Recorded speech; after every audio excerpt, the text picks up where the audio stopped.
muncul keinginan untuk bisnis itu Pak?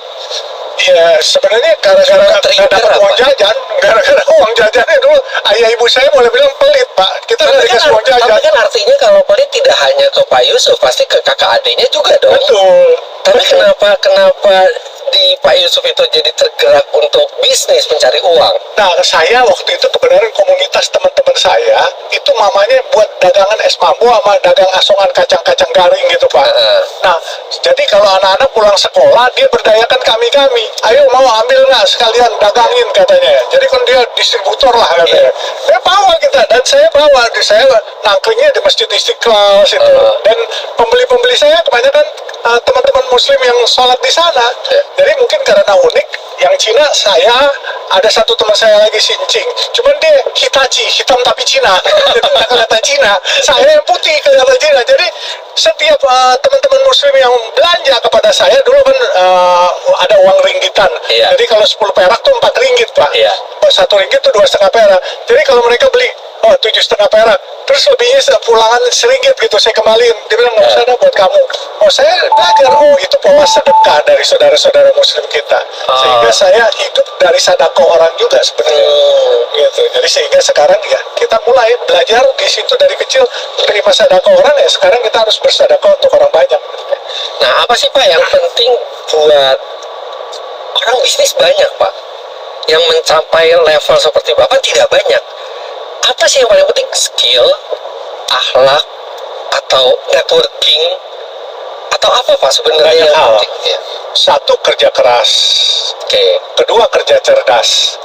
Ya, kerja cerdas itu networking tuh, penting tuh. Kita menjadi jaringan.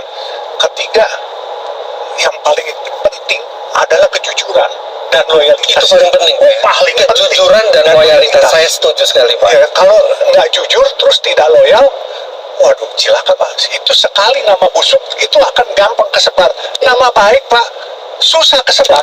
Itu nama buruk cepat tersebar.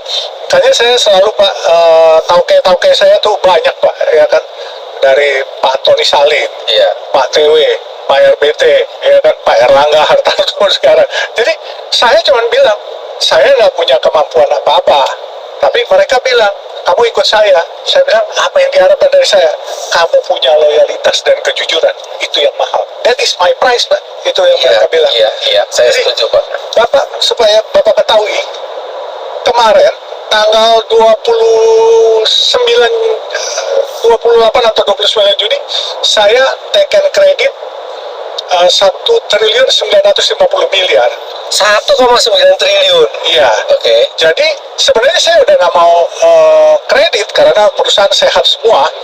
Tapi teman-teman dari Bank Syariah yang percaya saya sama PT Sarana Multi Infrastruktur, PT SMI yang Departemen Keuangan punya, dia kucurkan kredit. Saya tanya, kenapa lo masih kucurkan kredit sama kita?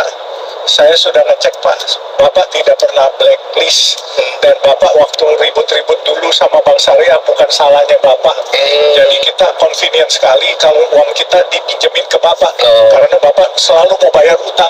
Dia kasih 1,9 triliun, dia suruh pakai semua. Saya cuma baru pakai 500 miliar Pak. Sampai sekarang nih udah sebulan, 2 minggu. Saya bilang mas pakai dong gitu, tar aja dulu pelan-pelan, karena bayar bunganya kan mahal. Pak, saya setiap naikin bayar bunga dulu 1 bulan itu kurang lebih 30 miliar bunganya aja.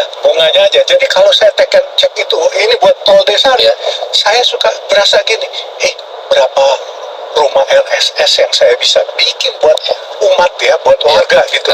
Kenapa saya harus begitu ya? Mendingan saya ada duit saya bayarin aja. Satu kan di Islam diajarkan, bila engkau mempunyai kemampuan membayar utang, engkau tidak bayar, engkau zalim. Utang tuh Pak, banyak sekali Pak, orang utang nggak bisa bayar, kabur Pak. Nah itu hilang, ditelepon nggak diangkat Pak. Makanya, nah kalau utang udah begitu, orang-orang begitu, orang nggak akan percaya lagi. Kalau utang, prinsip saya selalu bilang sama anak-anak saya, kalau kamu udah nggak bisa bayar, jangan menghilang. Satu. Kedua, kamu barang kesayangan kamu apapun jual, kamu bayar dulu utang, selesai utang, baru kamu mulai cari lagi pelan-pelan. Jangan gengsi. Ya kan, banyak orang yang kagak rela jual barang-barangnya Pak. Jadi akhirnya utang itu makin terus Pak, berputar. Jadi orang misalnya dapat kredit dari bank, dia nggak mau jual jual barangnya, takut disita sama bank atau apa, mendingan dia iya, ngapain? Jual aja gitu kan. Jual kan beres gitu, selesaikan utang, walaupun kita harus ngontrak rumah, tetapi kan hidup kita tenang dan kita bisa memulai lagi, mulai lagi kan tanpa beban. Nah, waktu saya ya alhamdulillah, Pak Fitreri boleh cek, perusahaan kami waktu PSBB kemarin utangnya nol sama sekali. Baru saya akhir Juni kemarin dapat 1,9 triliun itu baru saya tekan, dan itu pun saya nggak pakai. Saya bayarin utang karena satu, duit ada. Kedua, satu, di Islam diajarkan, bilang kau punya kemampuan, kalau kau tidak bayar utang, kau zolim. Ketiga, saya takut, Pak. Karena kalau orang Islam ini kan kayak saya begini, Pak, kalau kita meninggal masih ada utang, iya betul Pak. Gentayangan nggak bisa di akhirat, di neraka aja kita nggak boleh masuk, apalagi di surga kan. Jadi kita gentayangannya. Makanya saya perintahkan waktu itu anak buah saya, segera selesaikan utang-utang, beres. Kita bayar waktu itu ada utang kewajiban kurang lebih 4,5 triliun, langsung saya lunasin semuanya. Iya, dan orang-orang bilang lagi PSBB, orang-orang minta relaksasi. Yusuf Hamka nggak minta relaksasi. Karena kebetulan waktu itu ada kemampuan untuk membayar. Satu, Pak, ada kemampuan, kedua takut mati, Pak. Kalau mati kan nggak bisa masuk surga, neraka aja katanya kagak boleh, kita transit di situ, Pak. Jadi makanya kita bayar. Jadi sebelum kita lanjut,